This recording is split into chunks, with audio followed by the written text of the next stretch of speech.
জুম্মা মুবারক। আজকে আমি চলে এসেছি আমার ছাদের ছোট্ট বাগানে। আমি ছোটবেলা থেকেই একটু খুব শৌখিন। আমি গাছ লাগাতে, ড্রয়িং করতে, তারপর বিভিন্ন রকমের হাতের কাজের জিনিস যেমন শখের চুড়ি, হ্যান্ড প্রিন্টের শাড়ি বা থ্রি পিস, তারপর সুতার কাজে বিভিন্ন কাপড়, আরও অনেক কিছুই পছন্দ করি এবং আমি এইসব নিজের হাতে তৈরি করি। আমি এখন আমার বাগানে চলে এসেছি উপন্যাস পড়ার জন্য।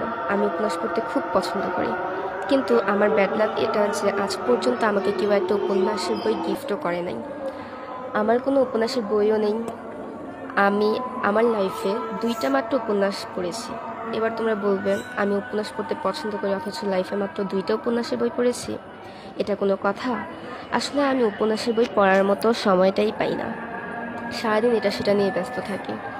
আবার এটাও বলবে উপন্যাস বই না থাকলে পড়লাম কিভাবে আর পড়বো? আমার একটা ফ্রেন্ড আছে, তার কাছে অনেক উপন্যাসের বই আছে। আমি তার কাছ থেকে নিয়েই পড়ি, আবার পড়া শেষ হলে তারটা তাকে ফেরতও দিয়ে দিই। তো আজকে আমি যে উপন্যাসটা পড়বো সেই উপন্যাসটা অনেক সুন্দর। তোমরা কারা কারা উপন্যাস পড়তে পছন্দ করো, আর তোমরা কি এই উপন্যাসটা পড়েছো?